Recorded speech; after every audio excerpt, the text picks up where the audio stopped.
तो बच्चों आज हम लोग इस वीडियो में बात करेंगे आरएमएस 2024 क्लास 9 मैथ का क्वेश्चन। तो यहाँ पे सबसे पहले क्वेश्चन को समझते हैं, फिर उसके बाद आपको इसका आंसर भी बताएंगे। तो क्वेश्चन क्या कर रहा है, in a bar graph displaying the number of hours students spend on homework each week, which statement is true if one bar is 3 times taller than another? Question mark. Option A, the taller bar represents fewer hours spent on homework.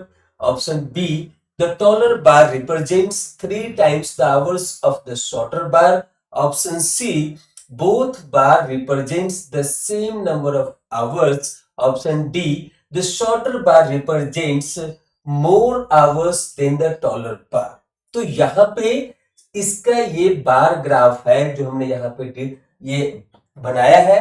तो इसमें क्या बोल रहा है कि which statement is true if one bar is,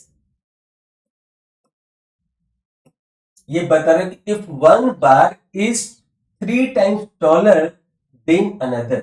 तो मान लीजिए कि यहाँ पे कोई बच्चा 3 आवर्स पढ़ाई करता है in first week, then in the second week if he is studying 3 times. यहाँ पे दिया हुआ if one bar is 3 times taller than another. तो यहाँ पे अगर ये दूसरा वाला बार जो है ये इसका 3 टाइम्स है, इसका मतलब 9 आवर्स है, जो कि हायर हाइट से दिखाई देगा क्योंकि एक्स एक्सिस पे हमने लिया है नंबर ऑफ वीक्स और वाई एक्सिस पे लिया है नंबर ऑफ आवर्स। तो यहाँ पे अगर एक बार यहाँ पे 3 आवर्स का पढ़ाई करता है बच्चा फर्स्ट वीक में और सेकेंड वीक में इसका 3 टाइम्स, तो इस बार चार्ट के कॉरस्पॉन्डिंग कौन सा स्टेटमेंट सही होगा वो आपको बताना है।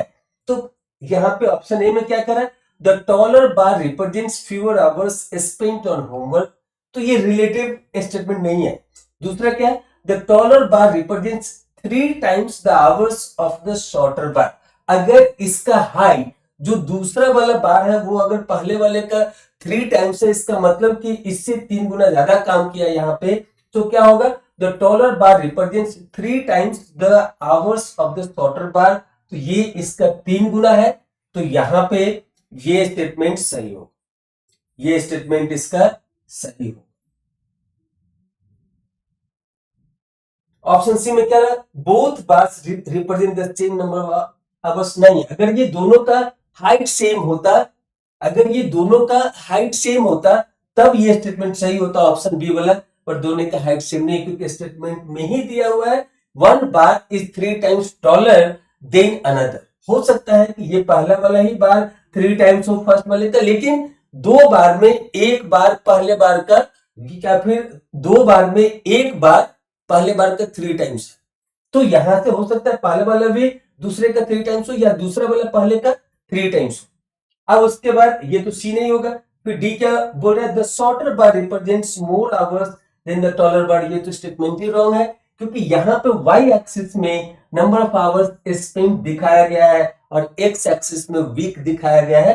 तो छोटा वाला बार कभी भी ज्यादा नंबर ऑफ आवर्स को शो नहीं कर सकता है, ये as per the pie chart. तो यहाँ पे इसके हिसाब से इस क्वेश्चन का जो सबसे सही और सटीक आंसर होगा वो होगा option C, the taller bar represents 3 times the hours of the shorter bar. And by this way, I hope you understand this question in the better way. Thank you for watching this video. Thank you again.